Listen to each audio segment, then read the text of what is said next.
Hey everybody, it's Jon Meyers from Right Better Together. Look everybody, it's Emily Brooks and we're interrupting your YouTube viewing again for something. Yes, we are doing a free live webinar on Oh. November 9th at 9 p.m. Eastern or 8 p.m. Central. And we always talk about write better together and get out of your bubble. And that's what we're doing by inviting you to talk with us about story. So, our topic is story. Is it what you think it is? Why do we tell stories and how do we tell them better? It's free and it's live and I'm glad we interrupted what they were watching because that's cool. I'm gonna be there. I am too, and we'll get to meet you and talk with you. And I'm so excited about that. So, if you want to come, you can RSVP by going to writebettertogether.com/contact, and then in the subject box, putting in RSVP. Yep, and then we'll send you a link back out for where you grant us permission for your face to be on there, and we'll take it from there. Yep, can't wait to see you.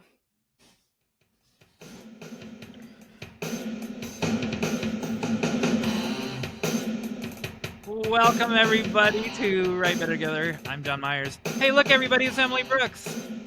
Hello, Jon Meyers. Hey, whoa, how are you feeling these days?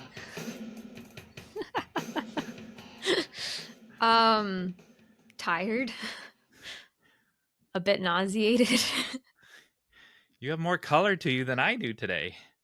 Oh, thank you. um, yeah, feeling a little better, but why do I feel tired and nauseated? Hmm. Um, because I'm having a baby. Ah! Oh my goodness. Finally! Finally can Finally! announce it. We're Holding that secret in for 2 months. and better yet, we're finally gonna have a producer. All you have to Oh. do, all you have to do is raise her right, and I'm believing it's a girl, even though there's no evidence of that. I forgot you were going to ask me that. I was like, "Oh, what's happening?" He's Well, yes. So I actually am feeling better though. We're 12 weeks today as of the date of recording, not the date this comes out because I don't know when this comes out. When does this come out? 2 weeks? November November 5th, next week. November 5th.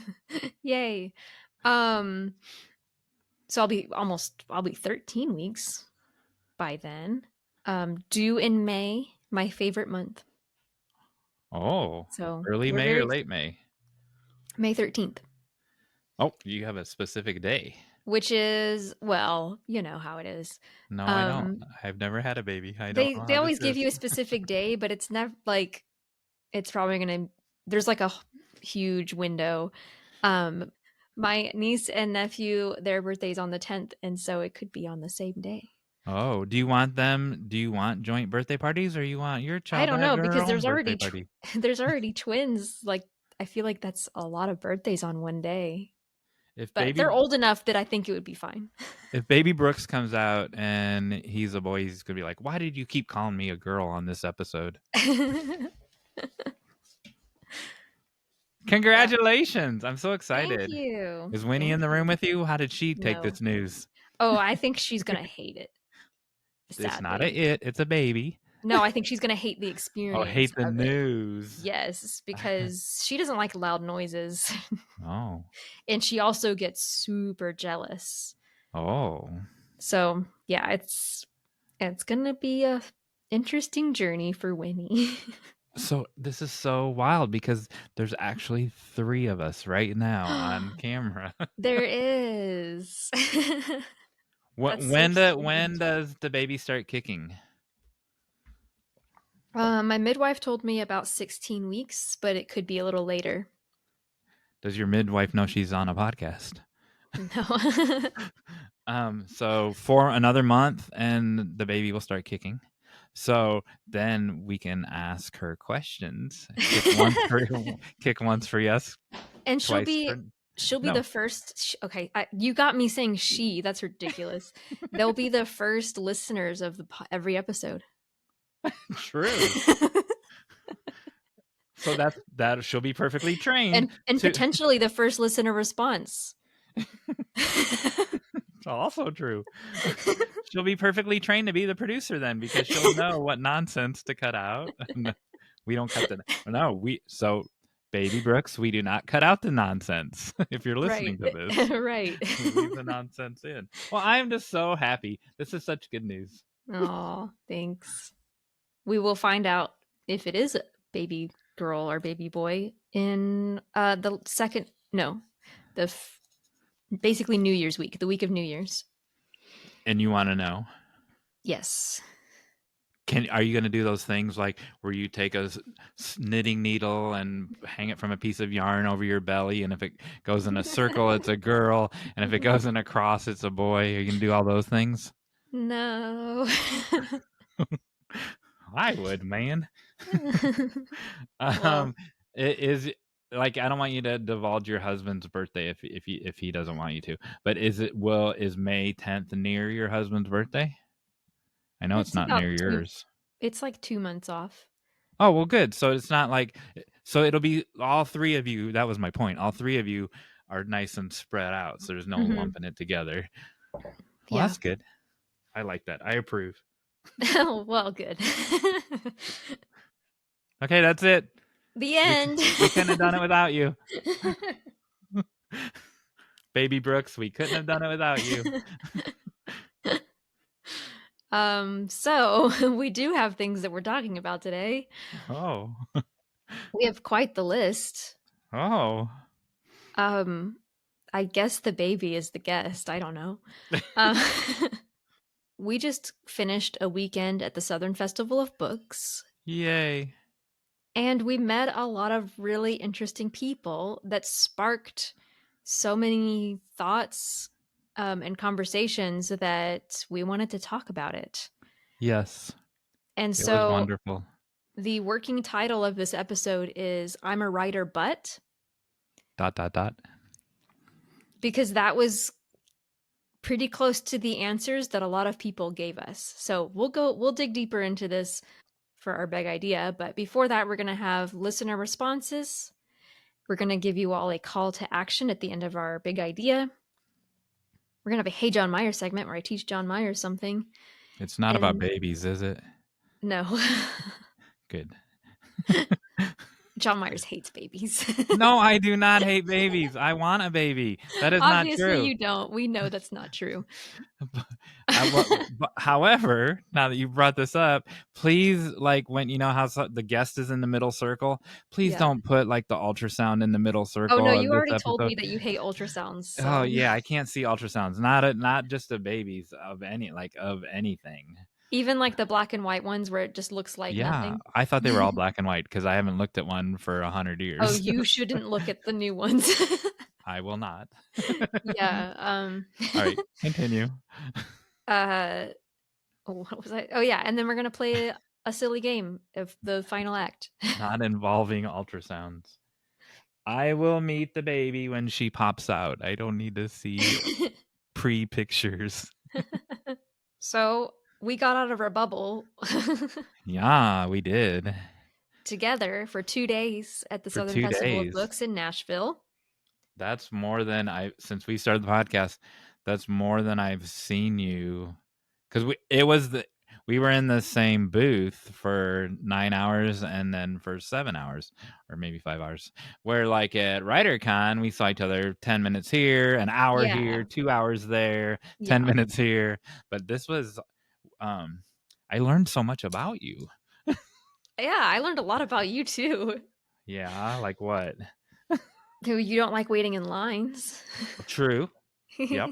Because it's non-productive. Well, you helped me figure out why. I didn't know why. I didn't like Oh, and waiting I in line. asked. Yeah, and it's not because I'm impatient. It's because it's non-productive time. It's so funny to me because I have such an opposite personality type. Like I do often feel guilty if I feel like I'm wasting time, but I also will take yesterday because I am pregnant. I took a 3-hour nap. And Well, that's different than getting in a 3-hour line. To me, it's productive to get food because food is fuel. That's how I see it. True, and you could say I could make conversation with the people in line in front of me and behind me, which I Sure. do, but sometimes they don't want any of my nonsense. They're busy doom scrolling on their phones. Yeah. So yeah, so I learned that. I also learned, and so I'm gonna bring this up. I'm gonna pick this scab open. This Oh. this is not on my Ugh. list. Ugh, don't say So that. so I can't believe you're okay with saying that. I'm gonna rip this Band-Aid off. How is that better? Mm. Um, Um, our friend, our friend Kaylee has a phobia of band-aids, so let's. uh, oh, oh my goodness. Kaylee, who visited us at the Yes, we festival, saw hates her in band-aids. person. Thank goodness I didn't have a Band-Aid on. Um, no, so first of all, I'm sure I apologize in person, but I say something that bothers you, and I've said it twice that I know. I've probably said it 20 times, and I'm like, do you like I do it out of kindness? Do you want me to go talk to these people because you're more anxious than I am, and that bothers you, even though then like I'll go watch an episode where you talk about your anxiety, or I read your blog where you talk about your anxiety. Maybe you're just more open about it, but you pointed out, my point of this is you pointed out that we're anxious about different things, Yeah. and that was it. So that Do you feel reframed like how that's true? Because I don't want to just put that on you either. I think I'm anxious about less things, but to say I'm not, and so it's reframed how I think about it. So I mean that's a major pivot point in my life that happened in that in that booth. Yeah. So this morning online, someone said I was anxious about something, and they also tagged me in the thing they were anxious about because I was also involved in that thing, and I'm not anxious at all about it.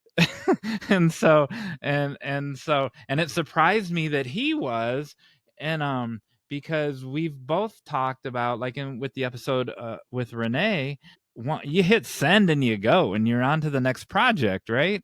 And I'm like it was something that we both worked on early, not together but separately, but at the same time early in the summer. I'm not anxious about it at all. And so that it just made me think that different people are anxious about different things. And Mm-hmm. um uh I guess I'll leave it at that. Yeah. I no, that's good. I think to like maybe explain where I was coming from, I think I just don't like people to assume that I'm going to be anxious about something, even though like at the same time I was grateful for the question, right? Like I appreciate people considering that I might be anxious about something. But with generalized anxiety disorder or panic disorder, it's like it's not that I'm necessarily anxious about things. It's that anxiety can just come upon me at times. I may be like kind of concerned about something and then I can just push through it. But it's not like I'm always going to be anxious about this thing. It's like right now I'm feeling anxious about it, but tomorrow I Oh. might not be. See, Um, this is an important conversation for us to have in front of everybody, because I think we model like I you're modeling how to explain this to someone, and I'm modeling how to receive it for people that yeah, are in this real life situation. It is it that you don't like the label? Because both times it's happened where I've noticed it, I lay maybe. I put the label on you. Maybe it's because I think what you said was like because you have anxiety or something. And maybe it was that was like, oh, I don't know how I feel about that. Because like I say that like, oh, I have anxiety, but I Uh, guess I So don't know. Like, it's isn't that okay if you silly? say it, but you shouldn't. Someone should. I mean, I shouldn't label anybody with anything. So But isn't that silly that it's like, well, of course, like I say that all the time. I mean, my initial response is I just don't want to make her mad. So like, I'm like, I cannot say that. And but you do discuss your anxiety all the time, and Yeah. so it was I don't know. Yeah, I It's don't out there. know. I think something that my husband does really well that I think could be, I don't know, it could work for other people too, is he underplays my anxiety rather than like he's not like oh my goodness, are you okay? How, like, are you going to be okay with this? He just assumes that I can do it. And then if I am anxious and I'm like, I'm feeling really anxious, he's like, okay. He's not like, oh my goodness, what can I do for you? Like, I mean, he'll ask like, he'll help me out, but he's not mean, but he doesn't like overplay it either, if that makes sense. He doesn't over coddle. And But it's actually helpful for me, that makes because sense. yeah. So But you were that's just leaving, and some there were advice for people. people. No, that makes sense. I was trying to think how I'm trying to defend myself now. Why didn't I do that? Well, first of all, I didn't know about it till just Well, now. no, because here's the thing. I do appreciate you considering that. Like 100%, I appreciate Right. I appreciate that you appreciate that. it. I think it was because you were leaving, and one of us had to go talk to these two people, Yeah. and so I was like, "Do you want to squeeze this in?" I was trying to be considerate, or do you want me to talk to him after you leave? But you had a Which I better did connection appreciate. with him, so I think it obviously worked out better. Yeah, I Okay. appreciate it. All right. So that's one of the things we learned Yeah, at the we learned a festival. lot about each other. Yeah.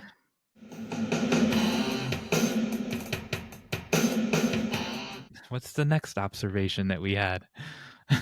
Do we want to jump to listener responses? Sure. This whole episode basically is going to be about the Southern Festival of Books. But if you weren't there, it's fine because this will apply to you. We had tons of people come see us, people we didn't know, people we did know. So we got to see Kaylee, who I just mentioned, who helped us with her book cover. We saw Bethany Hale, my sister. And then we saw Becky from WriterCon. We saw Becky from WriterCon in Oklahoma City. She was in our master class, and I didn't Yeah. recognize her at first, so I felt bad. But then she didn't seem too upset. So Yeah, it was just really good to see her. And she's doing things. She's starting writing groups and stuff. So I was super excited for her. yeah, that was great. And plus, you were she wasn't in a convention center in a hotel, right? So Yeah. like, if you saw me at Kroger, you would, but would she recognize me if she saw me at her hometown Kroger? I don't know, No, that's so maybe. true. Is It's you expect to see certain people in certain places, and when you see them outside of that, it's like, who is that? Why do I know who that is? Or maybe you don't know at all. True. We also saw Amy McConnell and Sarah Weigel from Writer Fest, who have Two of been our previous favorite guests. people. Yep.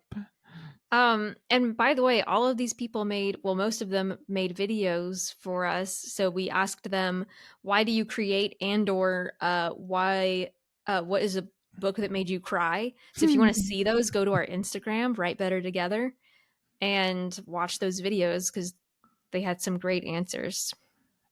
And one person cried. Ashley Yeah. Hargrove.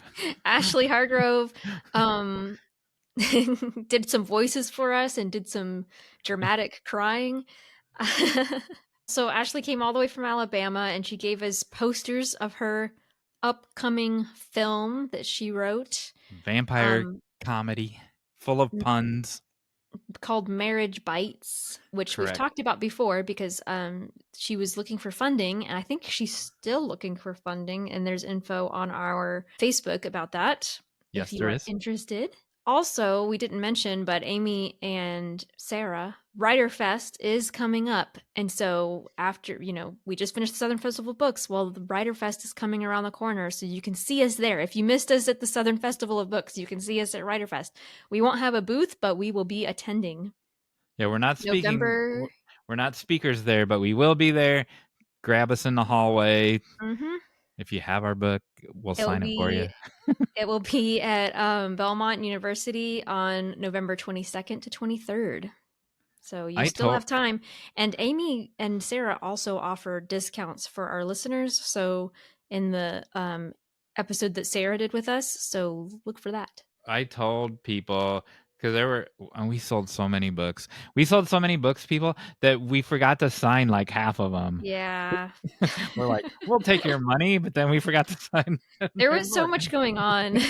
But there were people that had, because there were many, many books there that had exceeded their book budget already. And so I told a lot of people, we'll be there. So if you get our book, on Amazon next week after you Mhm. get paid, then just bring it to Writer Fest and we'll sign it. Yeah, there you go.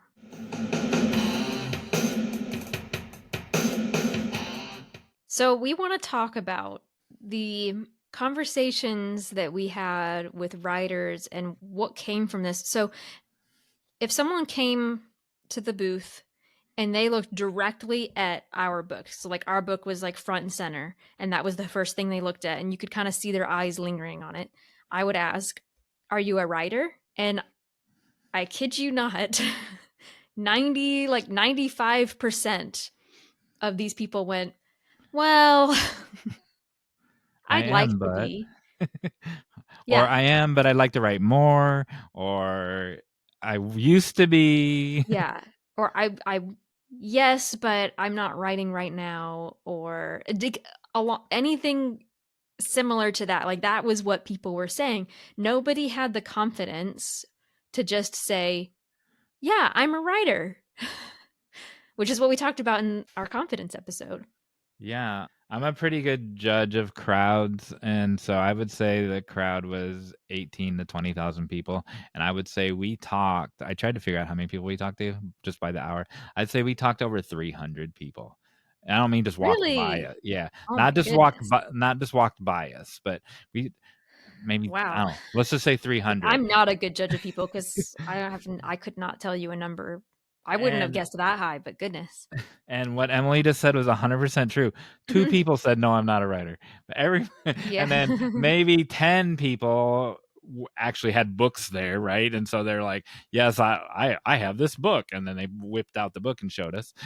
99% of them are like, "Well, There dot, was dot, dot." also a category, I will to be fair, there was a category of I'm not, but he is, or I'm Oh, yeah, not, but true. she is. And then the person who they were pointing to would just kind of nod, like, Yeah, and that's shrug, true. like, I guess. Spouses and moms and daughters Yeah. and like that. Yep, Yeah. true. But okay, I'm going to bring it up because one of the most confident writers that we saw these parents come with their daughter. I'm assuming it was her parents, It was. and they said she's a writer and had wrote this book, and I we bought it. The Tale of Two Fawns: A Unique Gift of Destiny by Lauren Scott. It was her 11th birthday when she sold this to us.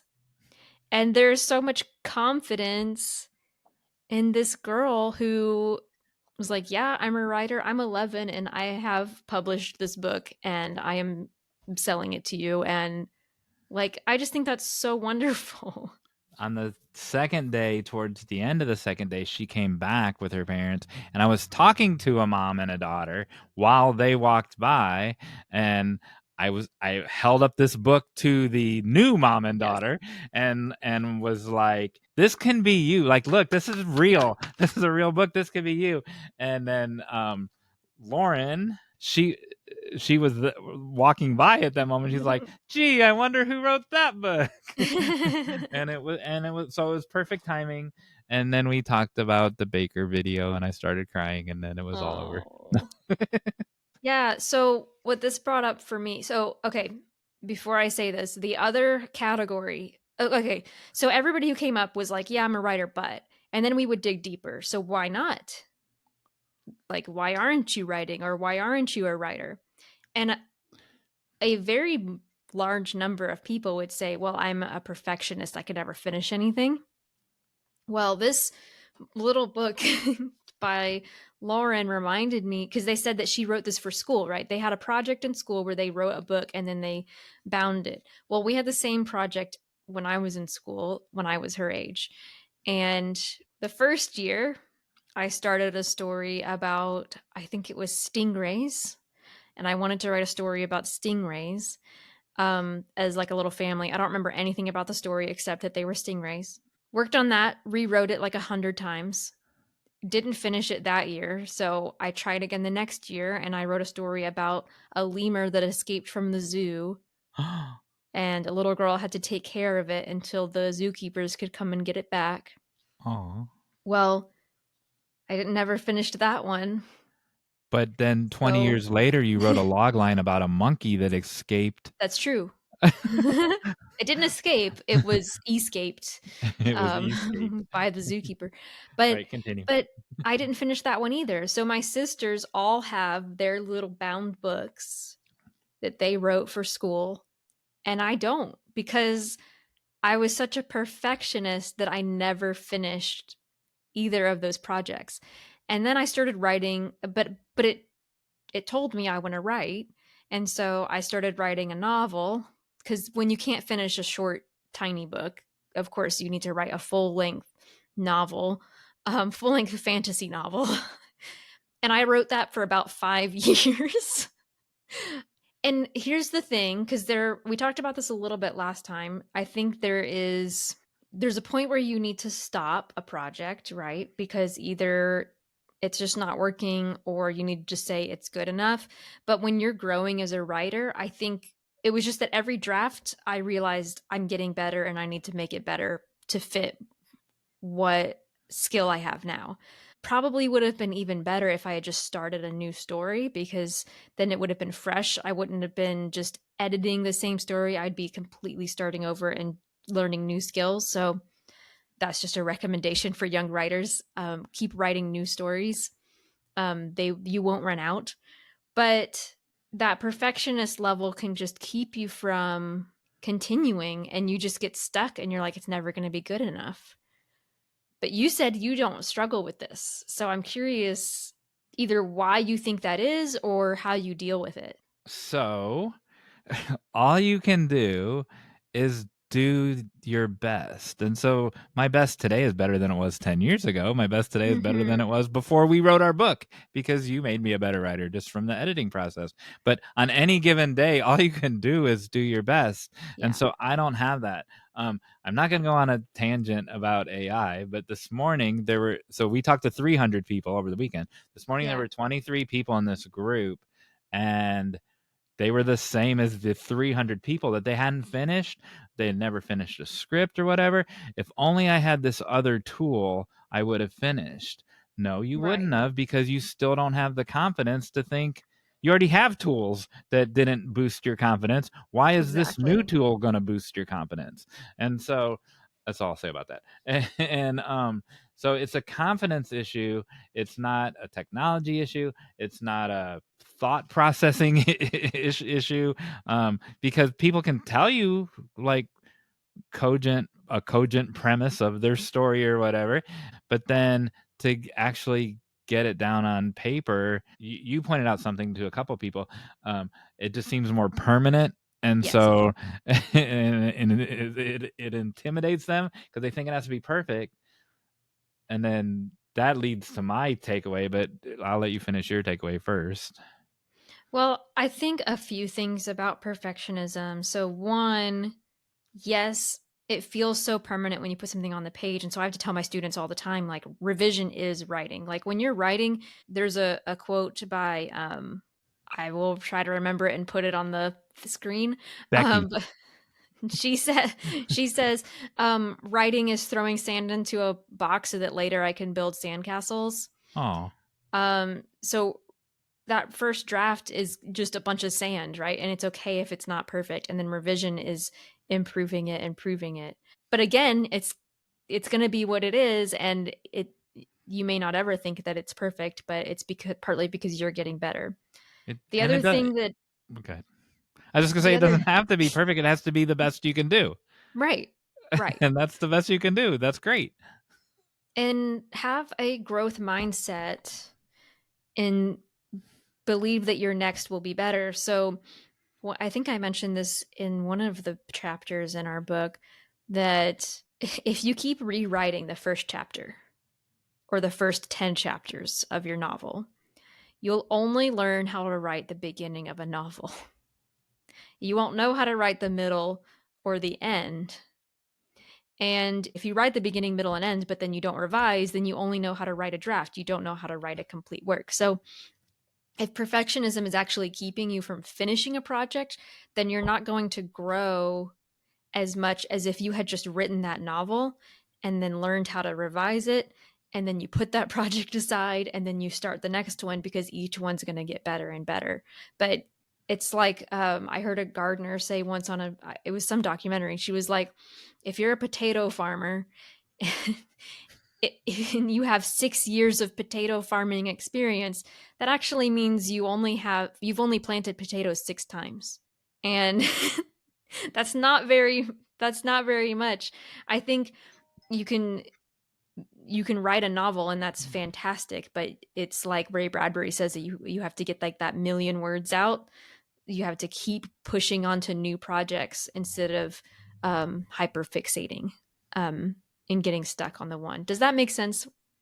Yeah, that makes total sense. And Mr. Potato Farmer or Mrs. Potato Farmer, the if they came from a family of potato farmers, they saw the elder farmers and Yeah.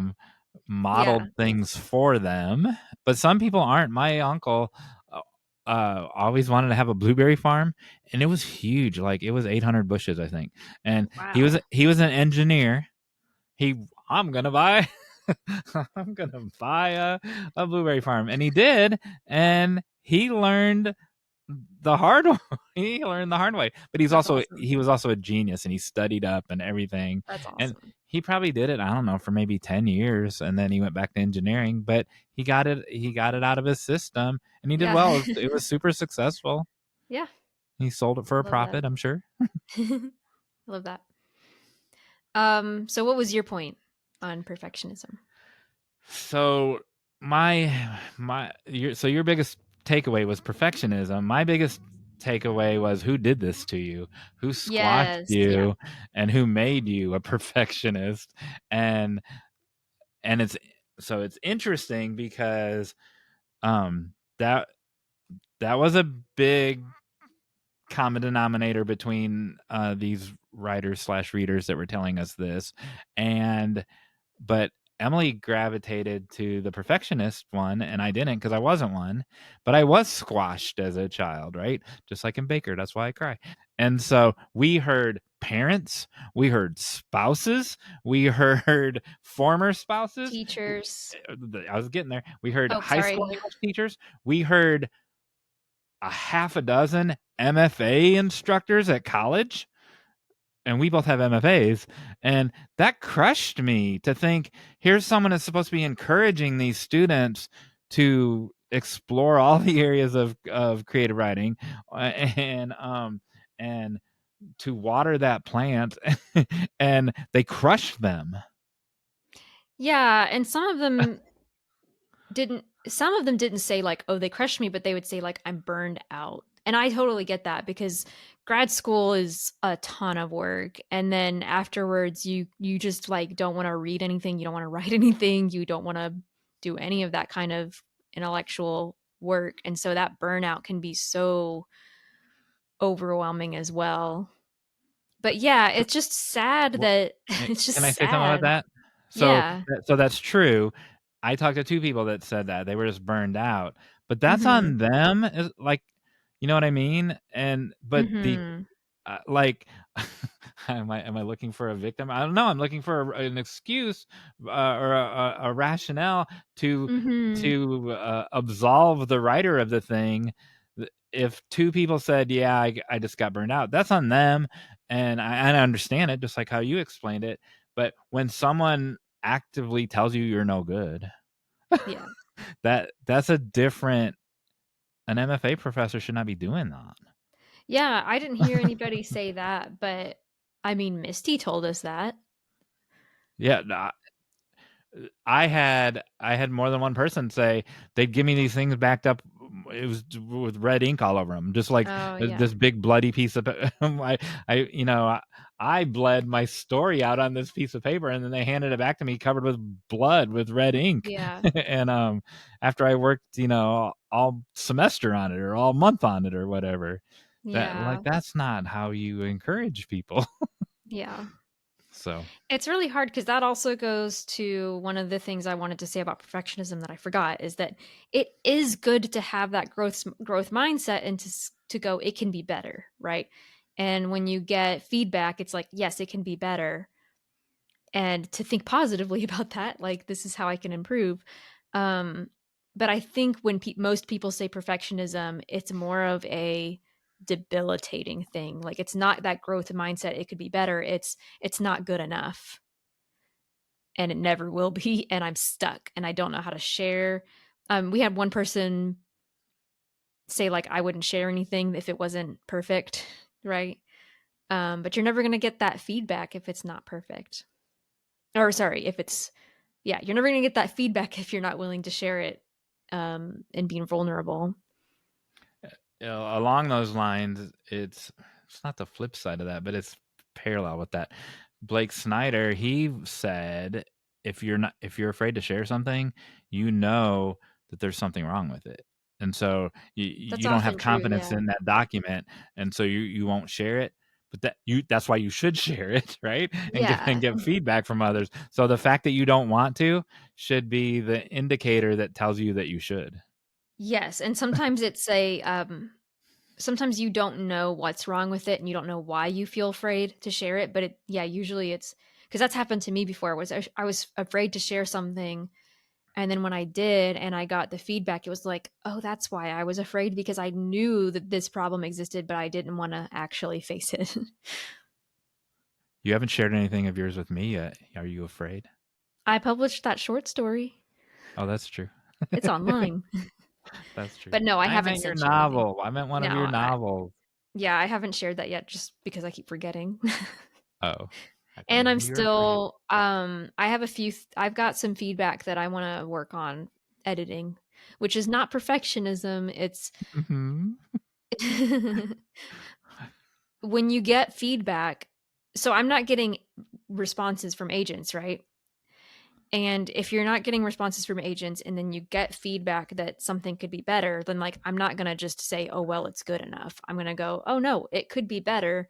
And I want an agent to respond, and so I'm going to keep working on it because I believe in the story, right? I think that's a different mindset. Do you agree? Yes, but I mean, I agree for you. I don't agree for me. So, in that Mm, same conversation this morning that I interesting. won't bring up again, there are people who want this extra tool because I've sent out queries for 8 years and I've not gotten any response. Well, it might just be it's the wrong. You've been sending it to the wrong person for 8 years because you're not studying the market or you're not studying the producers that do the stuff in the genre that you're sending out, and a tool isn't going to fix that for you. Like it, Well, and if it and is your I'm writing, not saying you're doing that. I'm just saying right. that people will say that. Well, and if it is your writing, you need to learn to fix your writing without those tools as well. No, I get absolutely why you would say that. And there have been times when I have let projects go, despite perfectionism, my perfectionistic tendencies, just to say, you know what, this story wasn't the one, or it's not time for that one. I'm going to move on because I need to keep writing. And I know that the next one will be better. But this is one that I feel very committed to. And so I do have another novel that I am working on, but this one I'm trying to, take the feedback and do what I can with it. I just want to read one to enjoy it. Like I'm not gonna pick it apart or anything. Yeah. I just want to enjoy and know you better, and I'll read it while Yeah. you're having a baby. And it's a good process. It's been a good process for me because I do genuinely see improvements with each draft that I do. So I'm learning a lot through the revision. So it is good. Like it's okay to most authors do have to do several revisions. Like I'm not saying that let go of perfectionism and just let it be as good as it is. Like you can make it better. But Right, but there are people. This is my life work. I've worked on it yes, for seriously for 15 years. I've worked on this screenplay. It's a right. hundred pages. Like the, at some point, it's done, dude. Yeah, at some And point it is done. there's another area of confidence that that comes up. I'm guilty of this area, but it's not for a lack of confidence. I don't query enough, right? And Mm. so, and it's not because I'm not afraid to share anything. And I just don't get around to it, or it's not as fun, or like Yeah, it's I not. don't know. No, I've taken a break from querying too, and like I know there are more people I can send it to, so I just need to go send it. I want to ask if we can go back a little bit to the other people squashing your creativity. How do you get over that? First of all, I'm glad you went back to it because I wish we would have asked Lauren's parents, just like I wanted to ask your dad. And I want to ask William Bernhardt because he has creative kids. What did you do to make it blossom?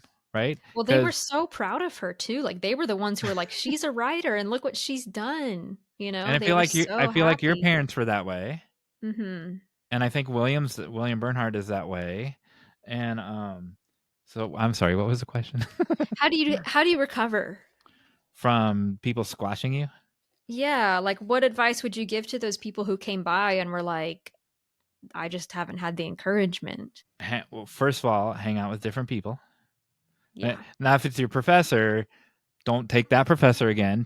Try a different professor. Right? There's, there's more than one. There might not be more than one creative nonfiction professor at your college, but there's more than one fiction professor. There's more than one poetry professor, right? Not at mine. Not in my Well, undergrad. at Belmont or like University of Tennessee, Knoxville, there Yeah. are. Yeah. And so find one and I'm not saying that they specifically said those schools that they got squashed at those schools, but there's more than one. So find a different one. Find a different writers group. group. So that would be my first thing is because you become like the 5 people that you hang out with the most, start hanging out Yeah. with a different crowd. That's really good. Yeah. And then this seems limiting, so correct me on it. But I would so that was my second answer. My first answer is like, and I've talked about this before, I'm not going to be a singer. I'm not going to go play basketball. I already know that I'm good at I'm I know I can write a pilot that's great. I know that I can write a rom-com that's great. I pushed myself to write a supernatural thriller because I hadn't done it before, and I'm not going to write horror, and so I did one. And I know I can draw, publish a monthly cartoon in WriterCon magazine. I know people like it. I know I got paid for it 20 years ago, and so there's just things I know that I'm good at, and so you can say Susan Grigsby that you'll never amount to anything because you can't draw, but I can. So like, there's just some like there's just some of it is just evidence. Oh, what if someone told her that she can't write? Oh, yes, I can. It's right here. Mhm. Not only did I write, I sold a bunch of them on my birthday. Yeah. So you have sometimes you just have to believe your own eyes. I guess does that make sense? Yeah. Yep. That's really good. Does that work? Um Does that work? If you said I'm not good at something and I'm like, just believe your own eyes. Yes, you are. I don't know cuz I'm very self-critical, so it is difficult, but Okay, so I was telling Matthew Huddleston. oh yeah, we Um, forgot Matthew Huddleston also came by. He's going to be a future guest on the podcast. He just released his book. uh, true. We forgot the biggest star that came by, the celebrity of all celebrities. Baby Brooks stole the thunder out of my life-changing experience of meeting my hero of all time. Yes, ladies and gentlemen, you're not allowed to say ladies and gentlemen anymore. I got to meet Paddington. There he is, right there. And here's a picture of me meeting Yes. Paddington. Sorry, Matthew Huddleston, you're no Paddington. All right, so what was the question? What like You said what? I was talking to Matthew. He has dinner with not dinner. He has lunch with your father very often. And Mhm. they're both very proud of you and Aw. your dad talks about to Matthew about how proud that he is of you. And we've talked about that before, that you use the word pride and proud all the time, and I don't ever use it because I never had anyone to tell me. I never had anyone when I was that age to tell me that I was proud, and so that they were proud of me. I don't know. I guess that's more of the same point I was making. Where hang around with different people then. Yeah. But I mean, Oh, I will say you can have supportive parents and still be a very insecure person, apparently. But it does oh, help. that's also true. No, so now, I mean that part that all everything I just said was true. But what I started to say was, I told him what a good editor you were when we were talking about because he said how you gave him good notes in the writing group, and I'm like, yeah, I like, because I wrote the even numbered chapters and Emily wrote the odd numbered chapters. Her notes made me a better writer, which I said earlier in this episode. Aw. But they were very like, there were a lot of them, and I gave you like 2 notes. But I think the 2 notes that I gave you made those chapters better. For sure. So when I said, I was talking earlier about, like, I'm not a good singer, I'm not a good basketball player, but I'm a good drawer or a good writer. You're a good editor, Aw, and thank you. and you should know that, and you have evidence of that because you have edited more than your fair share of books. That's true. So do you believe that? Or are you Yeah. a perfectionist about it? Yeah, I mean, I do think Mhm. you know what's funny is I actually feel very confident about editing I thought and so. nonfiction. I feel when I wrote that article for WriterCon, I think I wrote that in 2 hours maybe and then edited it and then turned it in. Like I was just like, this is good. I don't even need anybody to read it first. I'm just like, this is good. I don't and I feel that way about my blogs. I never feel that way about my fiction. Isn't that weird? That is weird, but it's not surprising because for 10 years, it's not 10 years, it's 9.5 years. Um, you've blogged on a weekly basis. It's not weekly, it's mostly weekly. um, that's a terrible Emily impression. Um, uh, you've done it for 10 years. So of course you're good at it. And if that were me, if I wasn't good at it, I wouldn't do it for 10 years, right? I would go Right, find something I yeah. am good at. And so I don't know. I can't explain why you're not as confident in your fiction. You're a good writer and a good editor. You should be confident in your fiction as well. If you can edit Matthew's, or not, you didn't edit it, but if you can give good notes on Matthew's fiction, Yeah. you certainly Yeah. can give it on your own fiction. It's true. Um, I mean, it's so true. I should great. be more confident. That's a great impression of yourself. Um, that leads me to my next area. Can I bring it up Yes. about Yeah. other people validating your thing? And so Yeah. this is point number I don't know what point we're on, 3.2-1. When we started getting reviews, those were great. I told someone this last night too. And it's nice to have a nice review, but we already knew the book was good, Mhm. right? So what was cool about the reviews was they got what we were trying to do. Yes, that And so was the that was more key, yeah. important than, hey, I liked it. Yes. Um, they got what we were trying to do. And then Mhm. when people would come up to our booth and they were hemming and hawing about what they're not good at, I would hand them the book and I would be like, tell me which of these chapters apply to you. And they'd be like, oh, when this happens. Oh, when that happens. Check, check, check. Like they would see themselves in the table of contents without even reading the book. Yep. Well, that was the same as getting a review that got what we were trying to do. I got to see 300 people say, "Oh yeah, I needed this," and that I think that was validation of God told us how to make this table of contents. I'm for 100% convinced because and I had left you a message about that before because we didn't know how we were going to do it at first. And we had your topics that you had started on for your blog, but are they always going to start with when, or are they going to start with if, or whatever? And we just kind of went back and forth. And I think Holy Spirit was in the middle of that. And we wound up with this, and we saw. I mean, we've done book signings before, but not with that many people all at once. We saw it like with our own eyes. Again, talking about seeing it with your own eyes, that what we were trying to do, that we did it. And people Yeah. really needed it and wanted it. Yeah. Yeah. It's not just like, oh, I think this is cool, or I think that's cool. It was like they're like, oh, I like. When I said that people like if they came to the booth looking at the book, it was like you could see in their eyes, "Oh, that looks like something for me." And then they would read the table contents and be like, "Oh, yep." Yeah, even if they would pick it up, and you remember this because we debated over the subtitle for a while, but I felt like it had to have giving in it, and then Mhm. the words "no matter what" came out of your mouth, And Mhm. I'm like, yeah. So Holy Spirit was like, yeah, put no matter what on there.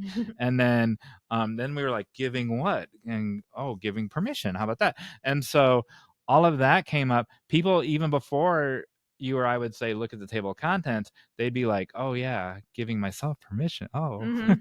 it felt like it belonged to them. Like Yeah. before they even bought it, it felt like it belonged to them. Yeah. So what's the takeaway of that? Listen to Holy Spirit, or if you're not a Christian, listen to your instinct. Yeah, well, and on the validation thing, I do think listening to feedback is important.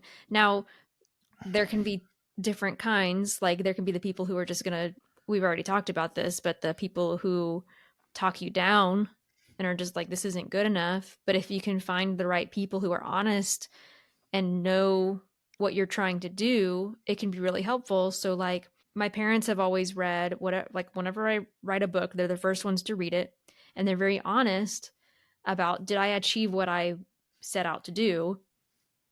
And one of the reasons why I've stuck so firmly with the book that I'm working on right now and sending to agents is because of their validation of, like, this is the one.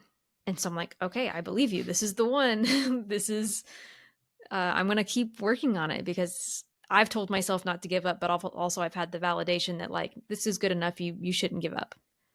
Can I ask you something? Sure. Are there Seinfeld hates that. Just ask the question. Don't ask for permission to ask the question. You just wasted time, and then now I'm wasting time talking about it. So this is the fourth one, right? Yes. Okay. Do you think when this one sells that the other three will change? Because then people will want your back work, right? And then do you think they will change in light of the sale of the number 4? One of them. One Okay. of them I still have hope for, but it needs to be rewritten. But yes, to that one. And the other two? So the other so two of them I wrote in high school, and I have just said that's what I wrote in high school at the end. And then the other one is a middle grade novel that I would be willing to show to my children, but that's probably about it potentially, unless I rewrite that one too. Well, all of them, once you're famous and you sell your first one, all of them will be rewritten. Maybe. I think I have other books in me that I'd Oh, okay. rather do than resurface the ones that already weren't hitting as well No, as. I totally get that. I have a Yeah. script that's totally outlined, and I don't know, I got better stuff I can write than that one. Yeah, I just believe because some authors do that. They'll publish their, their other stuff that's just not as good because they weren't as good as a writer when they wrote those. Every book of mine gets better, and so if I do try to publish those other ones, they're going to need major workup to fit the level that I'm at now. Makes total sense. Yeah. So there's one more category, Okay. and this maybe just need to be a whole episode on its own, which is, I just don't have time to write, or I just haven't been writing. And this is one that I relate to because and I haven't been able to share this until now, that since pregnancy, I'm only writing like the minimal amount, like my blog post, and that's pretty much it. I don't have the mental capacity at the moment to be writing much more than that. And I'm hoping that now that I'm at 12 weeks that that'll change. So I totally understand that. But also there is that point where it's a muscle, and if you stop, it's harder to get back. It's like if you stop using the treadmill, it's harder to get back on the treadmill, right? And I'm at that point where it's like, okay, I got to actually force myself to do this. I think we do need to have an episode about time because that's a big struggle for me, but what would you say to people who are just like, yeah, I just haven't written in a while, or I want to get back into it, but I'm not ready? So your issue is 100% why speaking of Seinfeld, I agree with Seinfeld. You write every day. I know we have guests that disagree. I know some other people disagree. It can be garbage, like, but you should write something every day. Just like we had a creative writing professor in our booth who said about the taking out the parking lot and burning it. Remember that?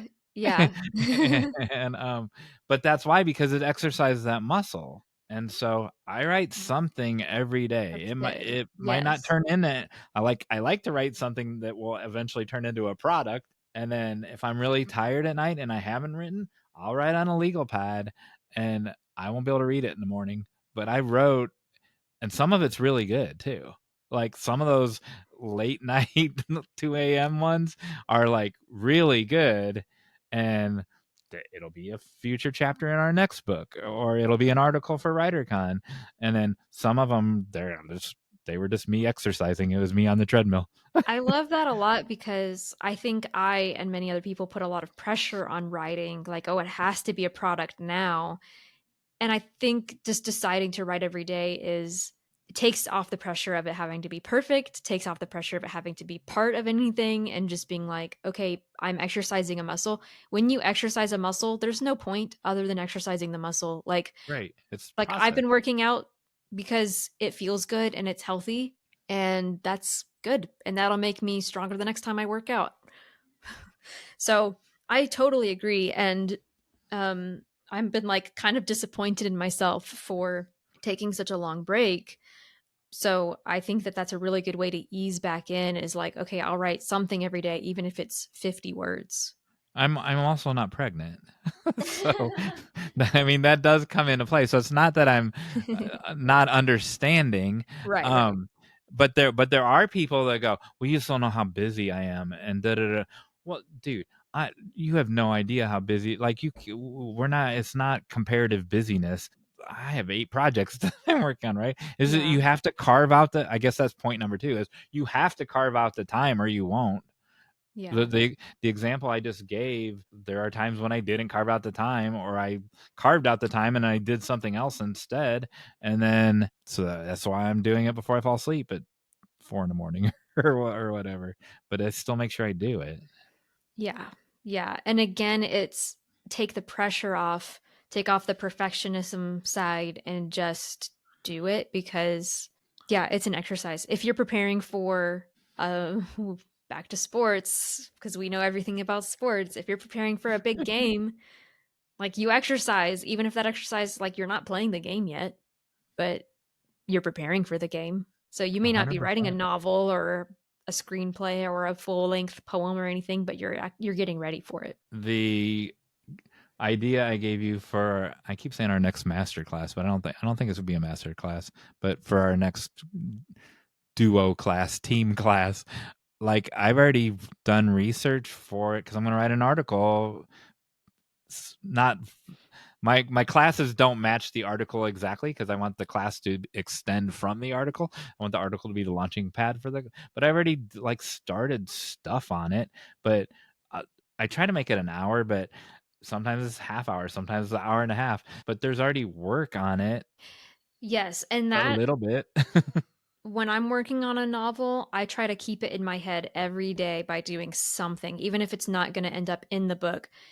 You want to do something to keep it in your head so that you don't lose it and you don't lose that momentum. So I think that's really important.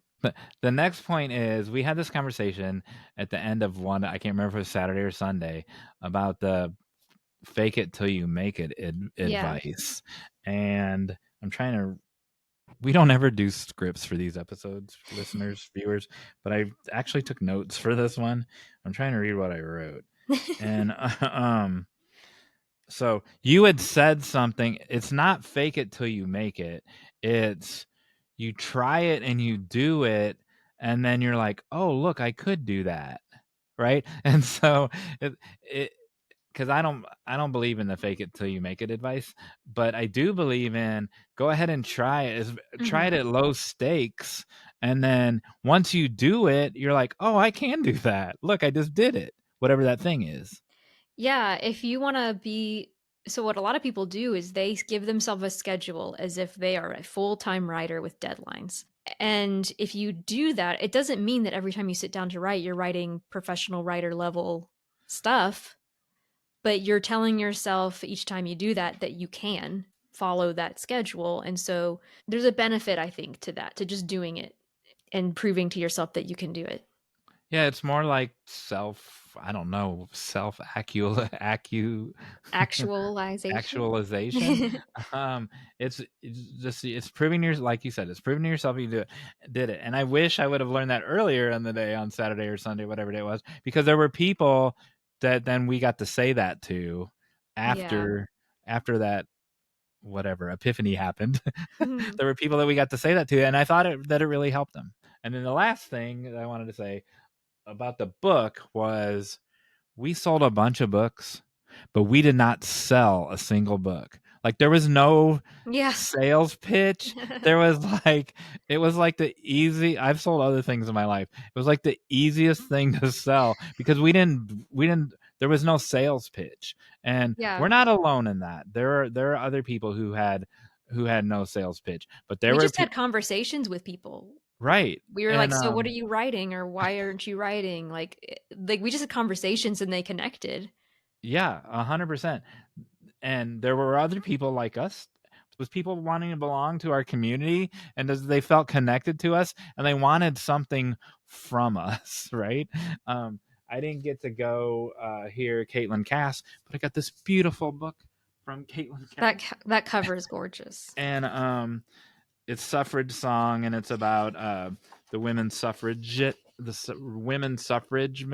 movement. And then look at this beautiful. She used my entire brand when she autographed it for me. She didn't just say John. Oh.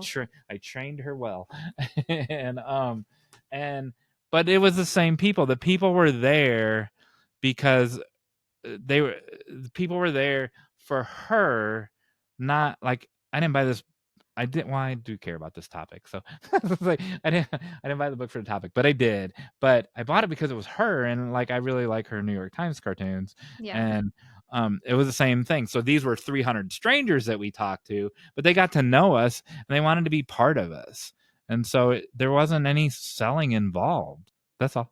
Yeah. Just It's be good. your authentic self, and you don't have like because people will say, "Well, I've got this book finished, but I can't sell it." Well, why not? Just go be yourself. You can. We didn't do any sales pitches. We're just ourselves for 15 hours. And if you so that here's some advice to come from that. So like that book came from our personal experiences and we knew that because we experienced these things that other people did too. Mm-hmm. And I think if you are worried that nobody's going to care about what you're writing and nobody's going to connect, somebody's going to connect. I mean, we're all human and we all have very shared experiences. Somebody's going to connect to what you're writing. So I wouldn't worry about that at all. I agree, 100%. So what should our call to action be? Do you have one? No. Are you just waiting me? I was going to say write every day. Like even if Uh, it's 50 words and I was going to take it on. oh, okay. Then that's it, And then I man. can come back next time and share how it went. Does that work? Yeah, that works great because I want you to do that. I do too. I really, really need the motivation. So I want Um, to do that. I'm just Even if it does revision count, because I have a lot of revision to do. So oh, I do mean, you, when you if you say didn't you, if you didn't have the call to action, would you not do the revision? Is it the call to action going to force you to do the revision, or would you have done it anyway? probably, but maybe I should be doing both. See, here's a lesson, viewers, listeners. Don't plan your podcast. Like when I, this has been a great episode so far, but this has also been the most planned one. So when you say write every day, do you count revision in that, or is it like I revised and then I'm also going to do my daily writing? So I would say write something fresh, new Okay, every day. I think that's But good. I think that's good because it uh, uses a different part of your brain. correct. Yeah, Seinfeld will revise a single line joke 30 times, and you can see the legal pad where he's gone through it 30 times. yeah, But the next day it's a new joke. yeah, yeah. So, and then he has a big calendar and he puts an X on it every day. So listeners, write every day and tell us about it. So share with us in the show notes at writebettertogether.com/podcast, where you can find all of our episodes and respond to this episode in the comments.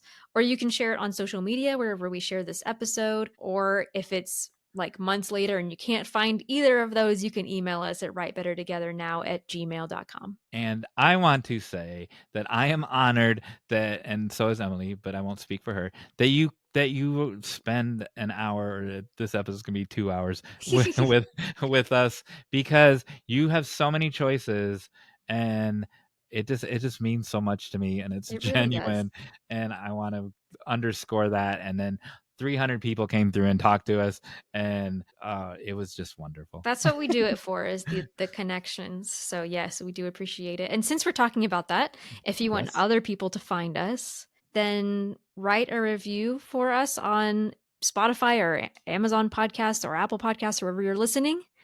Subscribe. All of those things help other people find us.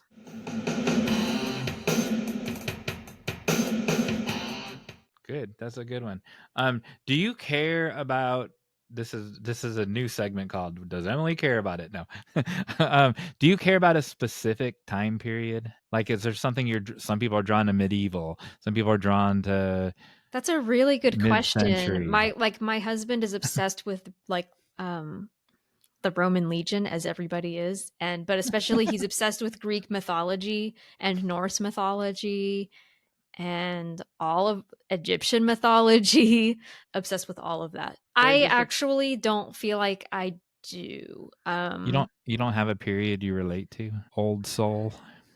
I think so most of my books end up being almost like Stone Age or a little Wow. bit after, because like inspired by, because I like very primitive experiences and like people living off of the land and like not having a lot of technology. So you could say that I'm interested in that, but I don't like research it all the time. I just like writing low technology stories. Wow. So I'm glad I asked that question. that question. So when I said earlier about the content of Suffered Yeah, Song, yeah. so I've written 3 screenplays that have taken place between 1899 and 1908. So that turn of the century period, I really care about. Yeah. In Edwina Bergman and the Narrative Fiction Podcast, she's from 100 years ago, and she's like, we just got the right to vote.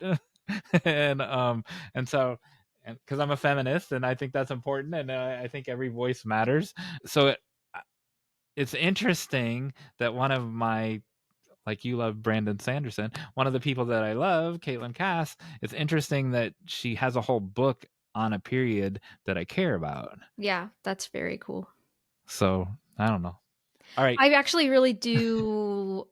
I really connected growing up to like Anne of Green Gables. I guess that would be Edwardian period. Oh, Um, yes.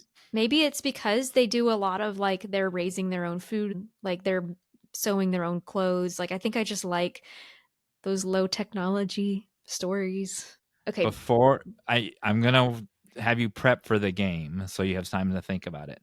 So we can do all the other stuff before the game happens. okay. But so I want you to think of something that you excelled at, that you could explain to someone. Hey, I did this thing really well. That's all. You need to have that in your brain when you play the game. Okay. Hey, Jon Meyers, Yes. can you think of any examples where entertainment has shaped human perception of something in the world? That's the only way I could think of how to ask this question to bring up this topic. Okay, he's holding up Paddington 2. Paddington 2, that's not the script. That's the little kids book, but um, that's the novelization. Best script in the last 50 years. I really need to Um, watch that. so perception of entertainment. Yes, I think that the, I think that Archie and Jughead and Betty and Veronica existence in Riverdale ever since the 50s impacted the culture in a certain way in the 50s. And then when Riverdale was popular in the last 5 years, 10 years, I think it impacted the culture. Same characters, but they were in 2021 and 2020. And I think they impacted the culture in the same way. Awesome. So I'm only going to bring this part up because this isn't the main topic, but I'm going to bring it up because you mentioned Seinfeld like multiple times in this episode. Yes. But we're coming up on Thanksgiving, and I don't know if you've ever heard people say this, but a lot of people will be like, "Oh, the tryptophan in that turkey, I'm gonna take a nap." Yeah. It made me so sleepy. Yep. Well, we that's because of a Seinfeld episode. Really? And I couldn't find the source that said, oh, so, okay, this may not be true. I know that there is a Seinfeld episode where they say this. And I know that there is a perception that turkey makes you sleepy.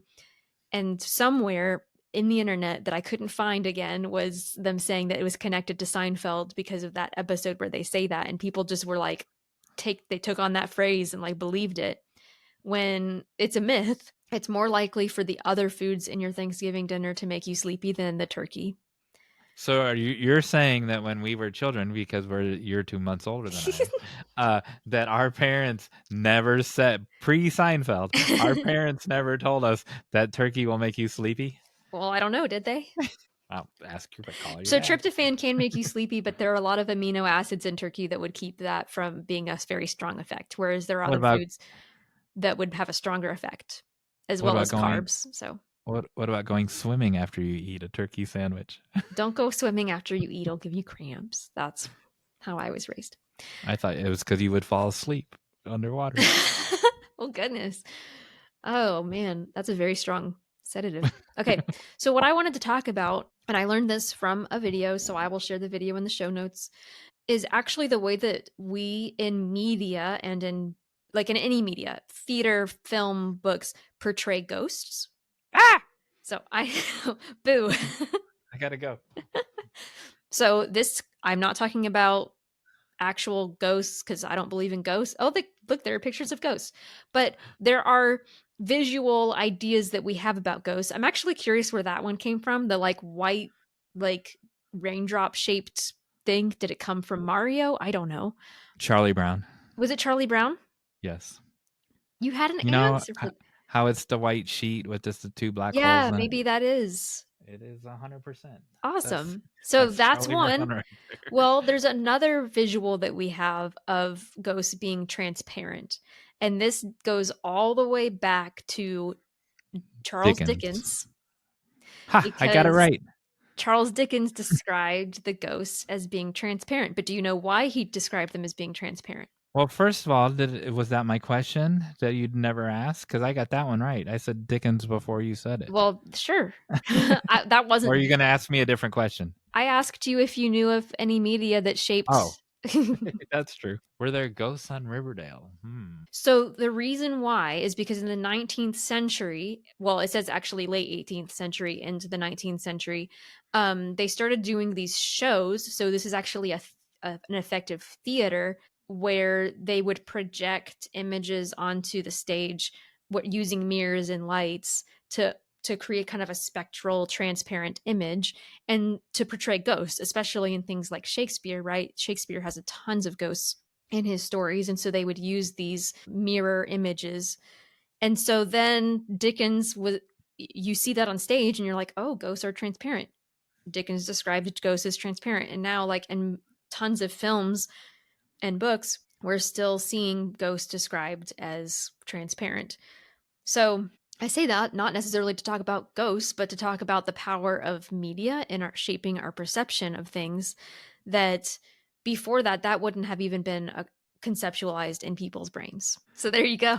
So in Turn of the Screw, it starts. A guy gets up in the party and goes, "Here's a ghost story I just heard A from lot of another guy." so many What? stories started that way. But correct. And Yeah. so it's what you're talking about. It impacts the culture. But in Turn of the Screw, it's not even his story. He's like, hey, this other guy told me the story, and we don't know who that other guy is.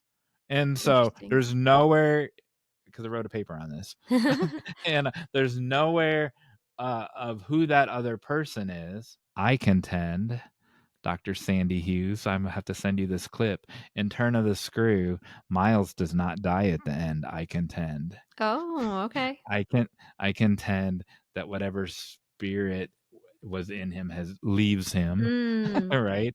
And everyone said that I was crazy in that class. And because he was clearly dead in the movie. And I'm like, I'm not talking about the movie, I'm talking about the book. And plus, it's a ghost story. And then towards the end of that semester, there were people like, well, I'm an English major and I find that hard to believe. But if Jon Meyers is correct, this might have, right? And because I wasn't an English major, I was a film major. So anyway, yes, Turn of the Screw, and it starts as a ghost story. From it, we don't know whose ghost story it is. I find that part fascinating. Yeah. That's all I have to say about it. All right, so that's all I got. Media Okay. shapes our perception. I have to say, I don't believe in ghosts. That there's only humans, I don't angels, believe. cherubims, or demons that are fallen angels. I I also don't don't believe in believe in ghosts. ghosts. But that means it's time for the final act.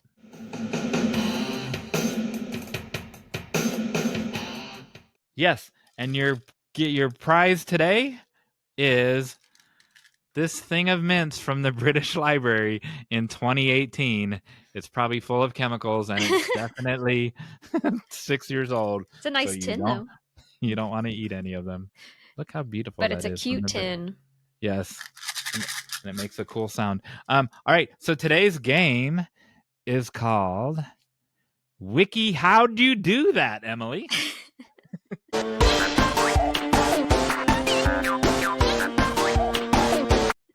So what are you going to tell us about how you did something successfully?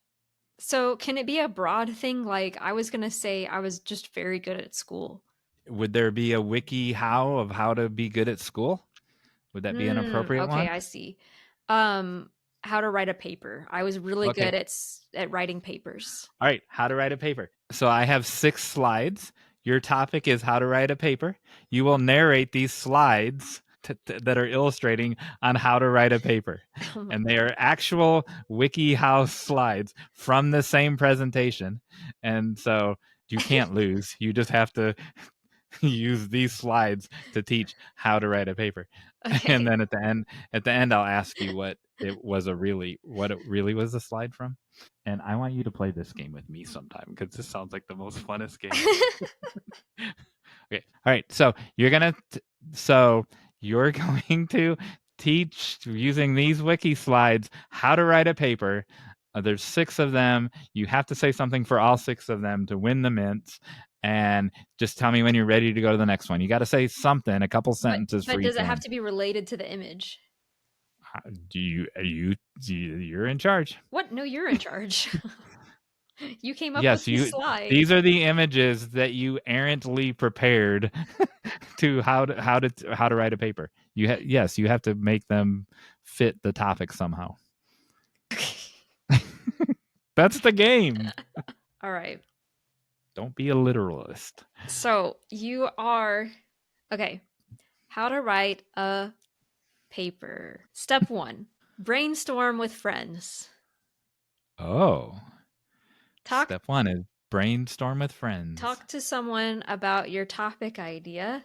If you don't have classmates with you at the time, you can talk to family and friends to decide if your topic is worth writing about. Did you Google something? Slide 2. No. Ah. Oh. Step 2: research your topic using the internet, your library, or interviewing people such as experts in that area of expertise. Very good. Thank you. Step 3. I haven't been describing what these pictures are to our listeners. Oops. The first one was like, it looked like a couple talking to a lady. And then it was a child talking to a woman. And now it's what looks like a father and son, and the father is playing guitar. So you have outlined, you have brainstormed, you have researched. Now you are going to outline, but you are going to do this via song. Whoa.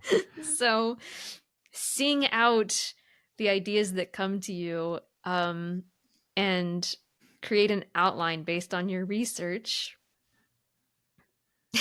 That's what I got. You're doing great. Next step 4.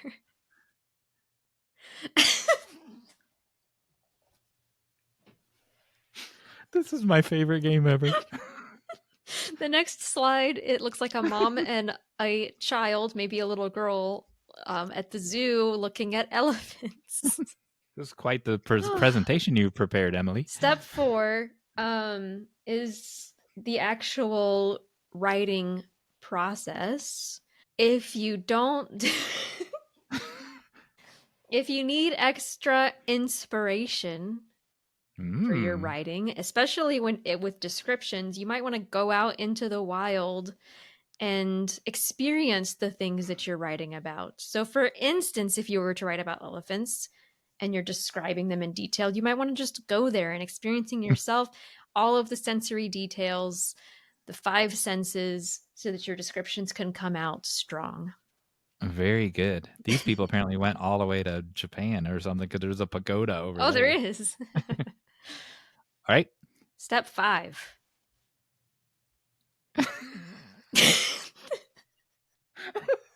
I have to play this game with you. Oh my gosh. Okay, so now we have what looks like a mother and a son. There's always parents in this, I've noticed. A mother and a son, and the son is blindfolded. The mom has her eyes closed, and the son is gifting her a frog. Yes. Oh man. In the writing, in this step of writing, Yes. you might get stuck with your draft. Oh, I know. You after you've written your draft, you have to take a break before you go back to revise. So take a break, play with some frogs, Ew. do something completely different to get your mind off of writing. It's interesting that you said before we go to the next slide that you said gifting a frog because the subtitle for this was think of unusual gifts for that slide. It really was. That's an unusual gift, and I don't know why you got a blindfold on. All right, the I final slide. Right? okay. Yeah, 6. Here we go.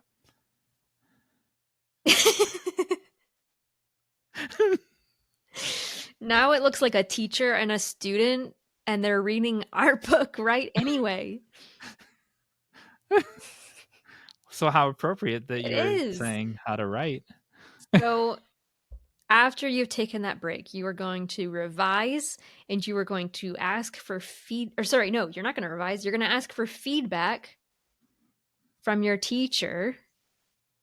You're going to get that feedback and apply it to your revision.